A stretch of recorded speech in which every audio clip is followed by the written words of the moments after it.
Thank you for listening to Heart Chat Stories. I'd really love to hear your thoughts, so don't forget to leave a comment and share these stories with someone who might need them. Each story is meant to help you pause, reflect, and think about your own relationships, how you love, how you heal, and how you grow. If you'd like more insight into the stories or want to add one to your next book club, visit graceguidance.com. You can find the full collection there, along with reflection prompts to keep the conversations going. And remember, every story in Heart Chat Stories is a chance to rediscover yourself, one honest chat at a time. Only those who have lived through emotional abuse truly understand that it does not arrive with fireworks or fists. It arrives quietly, softly, a slow drip that becomes a flood. It starts with a suggestion, disguised as concern, a correction masked as love, a command whispered as protection. Each subtle shift pulls on old wounds, wounds that were there long before the person who would tear them back open. You don't even notice when it begins. Days slide into weeks, weeks into months, months into years. You fight the erosion of yourself with the strongest force humanity knows. Hope. Not love. Hope. Hope convinces you that one day will come, that change is possible, that if you just hold on a little longer, they will become everything they promise to be. You replay your life like a movie reel, how you grew up without stability, how you were the first in your family to break cycles, how if you walk away now, maybe you're the one who failed. So you stay, protecting your ego from I told you so's and you should have knowns, protecting the image that you made the right choice. The threats grow stronger. The fear grows deeper. Children, money, abandonment, alienation, all used as weapons. And every time the storm passes, you feel pride for having survived, until you realize the storm is already forming again. You tell yourself, hope is strength. But in the quiet moments, another truth haunts you. Hope has also become the chain. Do I deserve freedom? Do I deserve peace? Do I deserve love that doesn't drain me? Brandy swallowed hard as she lowered the paper in her hands. The room was still. 20 eyes watched her, not with judgment, but with understanding. The Loving Yourself to Life circle had no fluorescent lights or folding chairs. Here, healing was treated like sacred work. Nicole stepped forward, offering her hand. A gesture of support. A promise that Brandy didn't have to face her past alone. Thank you for sharing, Nicole said softly. But Brandy wasn't done.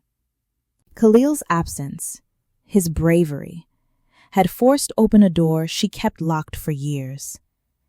He didn't leave because he didn't love her. He left because she didn't love herself enough to believe she deserved him. And now, standing beneath warm lights and unfiltered truth, Brandy felt the weight of her own hope. Hope she had weaponized against herself. For the first time, she wasn't hoping someone else would change. She was hoping she could. Nicole squeezed her fingers, grounding her. Brandy, she whispered, you took the first step. A tear slid down Brandy's cheek, not from pain this time, but from release. I think, Brandy breathed out, trembling and brave, I'm finally ready to walk forward too. Brandy left the meeting with Nicole's words still pressed against her heart like fingerprints. The evening air was warm, the sky that soft purplish blue that always made her feel like the world was exhaling. She sat inside her car for a moment, fingers resting on the steering wheel, breathing in a silence that didn't feel empty, just new. Her purse shifted, and she remembered the envelope. Khalil's handwriting, steady, certain, ran across the front. She hadn't opened it again since the morning she picked it up. Brandy unfolded the letter and read each line slowly, like the words were fragile and might crumble if rushed. By the time she reached the signature, just K, her throat felt tight. Khalil had walked forward, not away, so maybe she could too. She opened her notes app, staring at the blink of the cursor. It pulsed like a heartbeat, like potential, like permission. Journal entry, Day 1. I'm choosing not to chase what hurts. I am choosing to see myself as worthy. I am choosing to heal the parts of me that once believed pain was love. She paused, letting her fingers float over the screen as a new thought surfaced. He saw something in me I refused to see. I owe it to myself to go find what he saw. Brandy closed her eyes and exhaled, long and trembling. Tonight, she didn't hope someone else would change. She hoped for herself. And that was enough to start a new story. Brandy wiped down the last table by the window, the morning rush slowing to its gentle hum. The aroma of cinnamon and freshly ground beans curled around her like comfort she didn't know how to name. She was between jobs, but Khalil's mother had insisted she work here for as long as she needed. No child of mine is going hungry while they're trying to get their life together, she'd said, waving away Brandy's attempt to refuse. Child of mine. Words she'd never heard spoken in love. Words that stitched warmth into the places inside her that had once felt hollow. Every shift ended the same way. Mrs. Jackson packing up food just in case, slipping in extra pastries for later, and hugging her like it was the most natural thing in the world. Brandy rarely bought groceries now, because love kept finding its way into her take-home bag. That's where Khalil got it from. The way he cared, the way he saw people, the way he gave without keeping score. Brandy felt her eyes sting, but not from sorrow, from gratitude. The Jacksons never mentioned Khalil, never asked where things went wrong. They just loved her through the quiet. It was healing her in ways she didn't expect. At the end of her shift, she hurried across town to the weekly Loving Yourself to Life meeting. Nicole greeted her with a hug, warm, grounded, unwavering. Brandy, she said, reading her expression with gentle eyes. Something's shifting in you. Brandy smiled nervously. Probably a lot is shifting. It's like, the more I receive kindness, the more I realize how much I never believed I deserved it. Nicole nodded.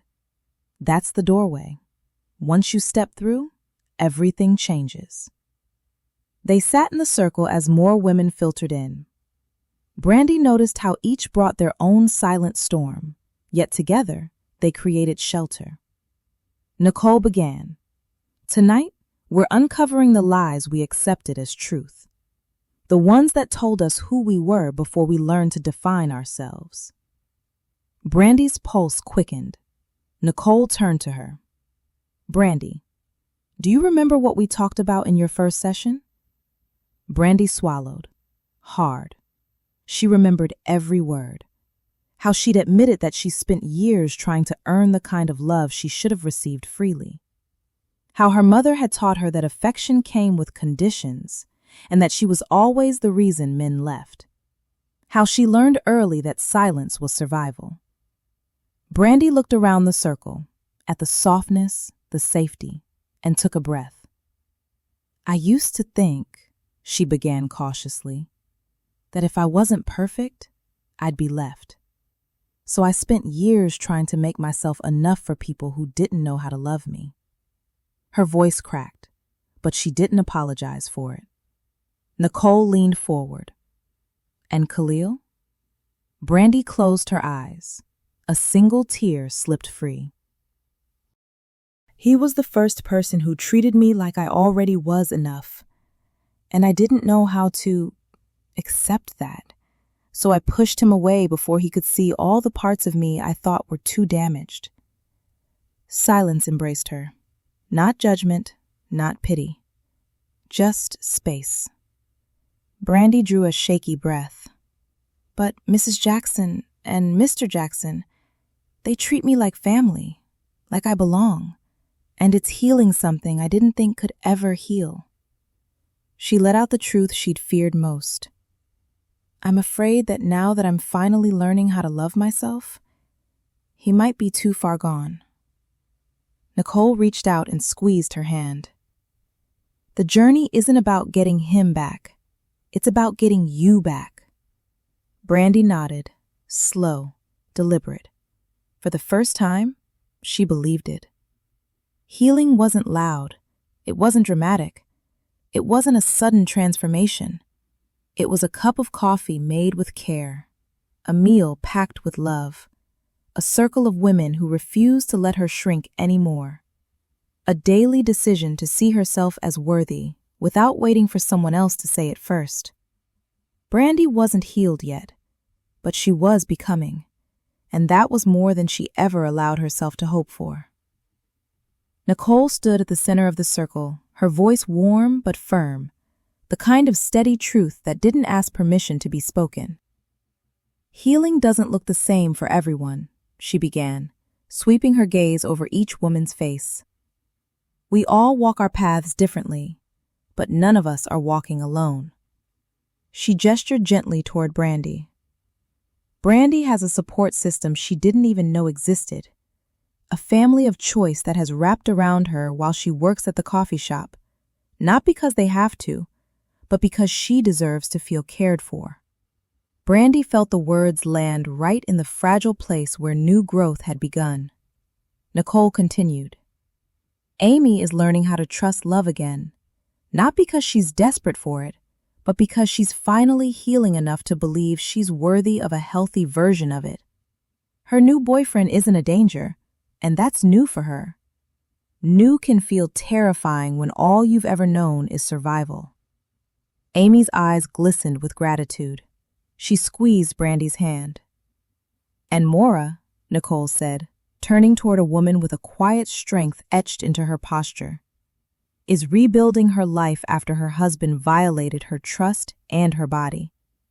She is rediscovering who she is, without manipulation, without fear, without someone else's control writing her story for her. Maura lifted her chin slightly, a spark of ownership returning. You are all here, Nicole said, voice deepening, not just to speak, but to be. Your presence says more than any perfect words ever could. She walked to the center, anchoring her stance. In the company of non-judgment, you learn to stop judging yourselves. And when you release judgment from within, you release it from others too. That is healing in real time. The room breathed as one. Nicole's final words felt like a declaration. You are no longer giving your power away by blaming someone else for your stagnation.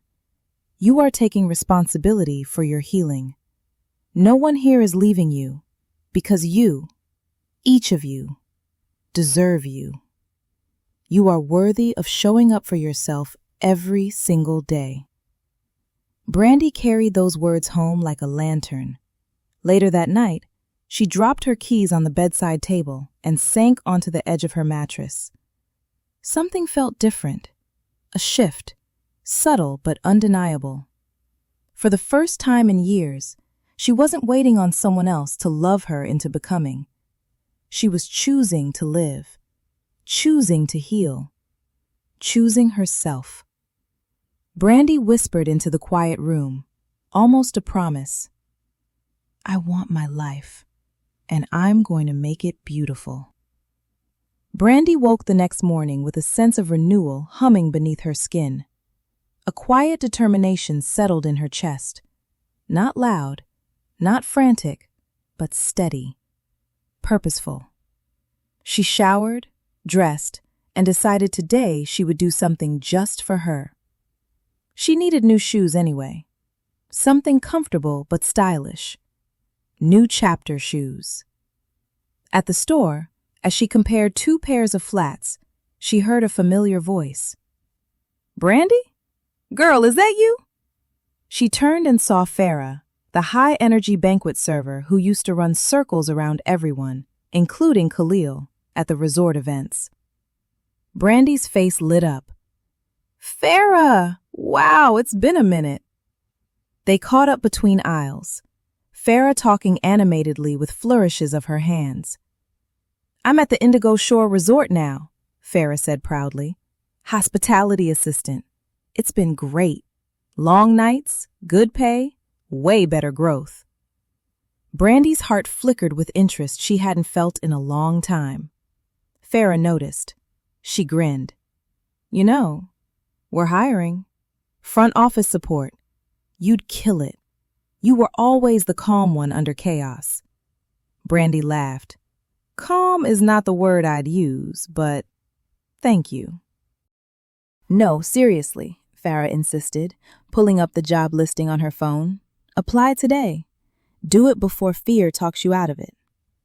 And for once, fear didn't win. That afternoon, Brandy arrived early to the coffee shop before her shift. She sat at the community computer station, pulled up the application, and hesitated only once, right over the submit button. She whispered Nicole's words. "You are worthy of showing up for yourself." Click. The job paid more than she'd ever earned. Benefits, opportunities, a pathway to leadership, something she once dreamed of before life convinced her she wasn't meant for success. Brandy had a bachelor's degree in hospitality and management sitting on a shelf collecting dust, a reminder of who she thought she'd become once, before survival took over. 4 days later, her phone buzzed. "Brandy, we'd like to schedule an interview with you." She nearly dropped the phone. The morning of the interview, she wore her new shoes, the ones that felt like courage. Her palms were sweaty, but her spirit stood taller than fear. Inside the manager's office, the hiring director scanned Brandy's resume, eyebrows lifting. "You have strong experience in service environments," she said, "and a degree in hospitality and management. Why pursue hotels now after all this time?" Brandy could have lied, could have made it sound polished and neat. Instead, she chose truth. "Because, for a long time, I didn't believe I deserved a role like this. I was too busy trying to prove my worth to people who weren't able to see it. But I'm healing, and I want to give the best of myself to a place where growth is possible. I know the value of excellent service, and I know the power of leading with heart." The manager sat back, impressed not by perfection, but by honesty. "That's exactly the kind of person we want here." She stood, extending her hand. "Welcome to Indigo Shore Resort. You're hired." Brandy shook her hand, and for the first time in her life, she didn't feel like she was faking confidence. She felt like she had earned it. Brandy arrived 2 hours early to her shift, nerves fluttering in her chest. She had rehearsed a dozen ways to say it, each one twisting her stomach tighter. The Jacksons had given her a home in a world that once felt empty. Leaving felt like tearing herself away from the foundation of her healing. As she stepped inside, Mrs. Jackson glanced up from the pastry case and smiled knowingly. "Come sit at the bar, baby." Brandy swallowed and walked over, perching on the high stool while Mrs. Jackson stood across from her, arms folded gently, expectant, patient. "So," Mrs. Jackson began with a soft grin, "tell me about the new job." Brandy's mouth fell open. How did you know?" Mrs. Jackson chuckled, waving her hand. You aren't the first person to come in here, shine, and realize you're meant for bigger things. My son started here too, as a teen.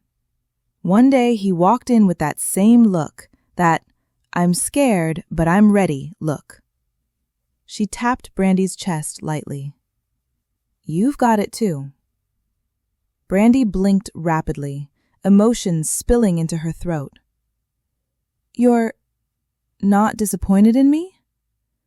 Disappointed? Mrs. Jackson laughed warmly, the kind of laugh that wrapped you like a blanket. Baby, I have watched you grow, from when you were hurting to now when you're healing. I've seen the mornings you came in with red eyes. I've seen you find joy again. I've seen you lead this place with grace and care. You've become someone who shows up, not just for work, but for life. Brandy's tears gathered, but this time they weren't from pain. Mrs. Jackson continued, her voice steady with pride. Where you're going ought to be honored to have you. You deserve this. And don't you dare think you owe us anything. If you must pay us back, then go out there and show yourself just how great you are. The world will follow, believe me.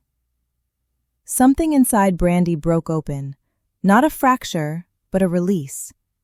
She stood so quickly her chair scraped the floor, then rushed around the counter and wrapped her arms around Mrs. Jackson. Tears fell freely as she whispered into her shoulder. Thank you for letting me breathe here, for giving me space to become myself again, for showing me what family looks like. And thank you for not judging me when things with Khalil didn't work out. Just thank you. Mrs. Jackson hugged her tighter. We love you, baby. We always will. And nothing about your healing or your journey will ever change that. Brandy closed her eyes and let the moment hold her. A goodbye and a blessing, all in one embrace.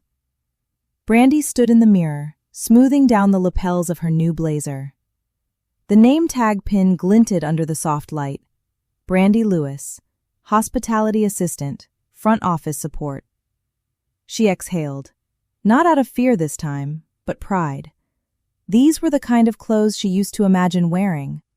This was the kind of future she once convinced herself she didn't deserve. As she stepped into the Indigo Shore Resort, she paused long enough to take it in. The sweeping lobby, the towering palms, the scent of lemongrass diffused through the air. A grand piano gleamed under a chandelier that looked like falling stars. This wasn't just a job. It was a stage built for growth. Farrah spotted her from across the lobby and hurried over, pulling her into a quick, excited hug. You look like you've been here for years, Farrah whispered, practically vibrating with pride. Fake it till you make it, Brandy joked, but deep down she knew. She was made for this.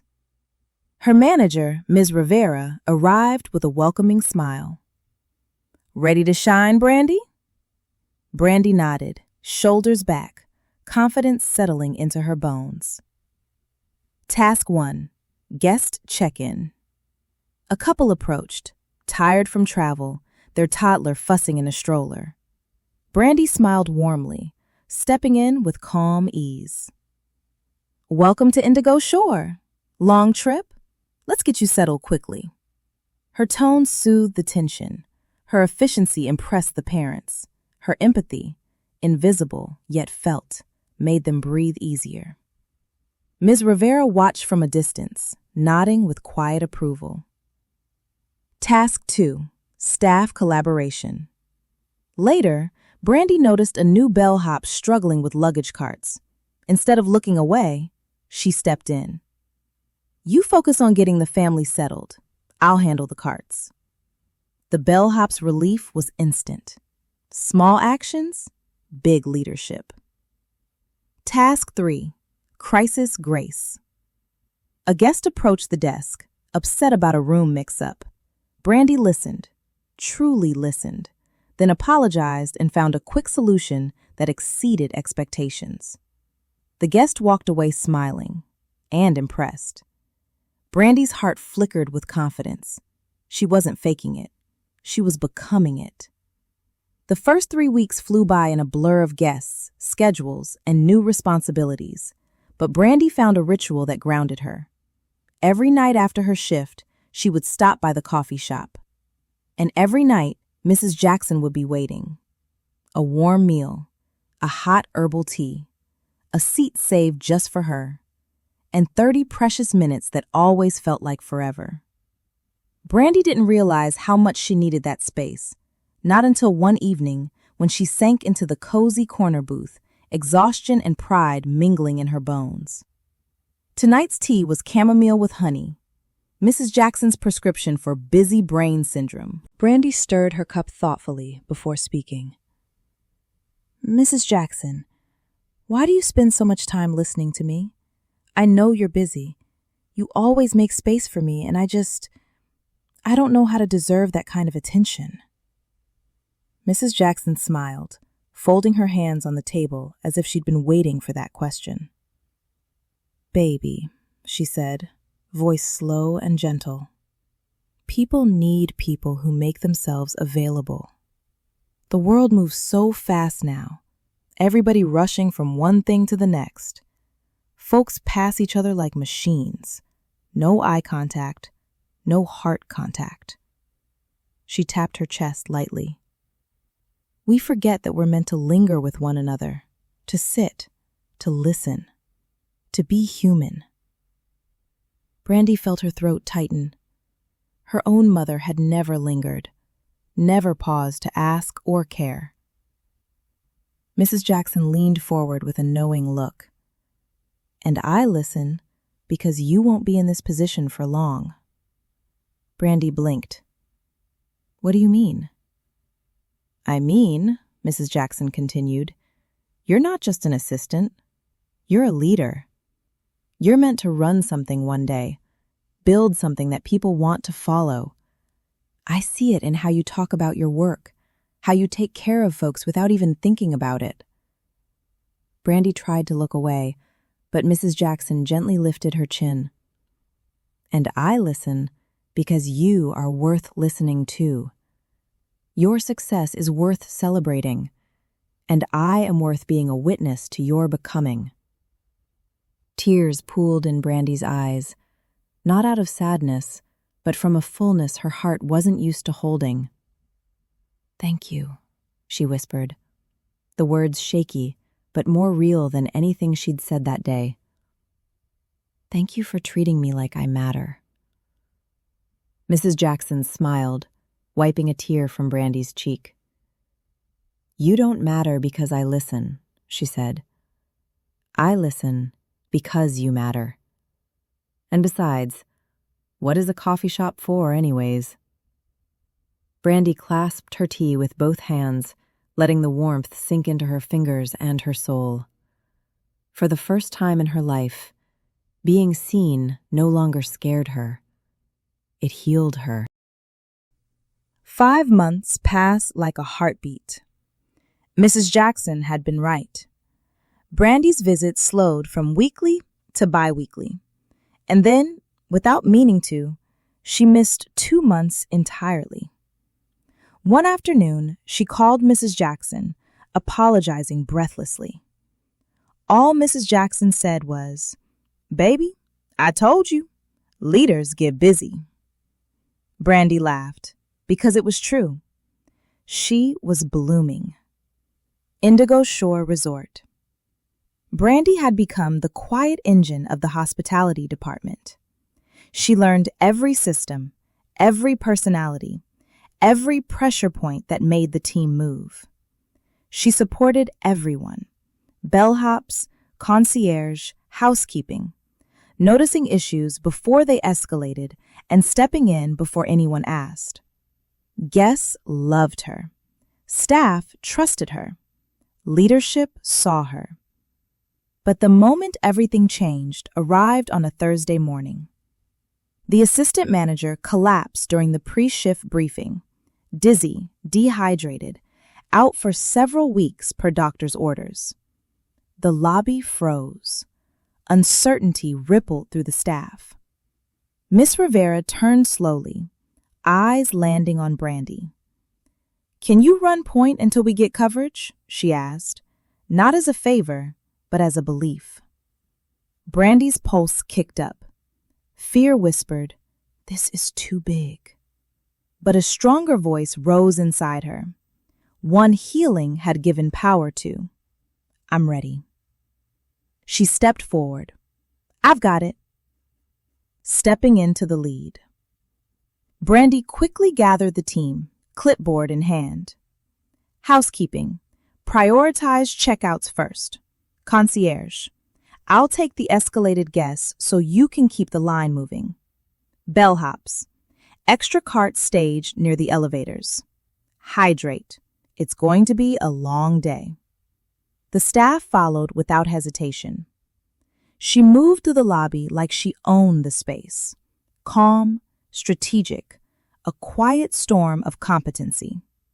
A large corporate conference had arrived early. No rooms ready. Tension surged. Brandy took control. Upgrade key clients.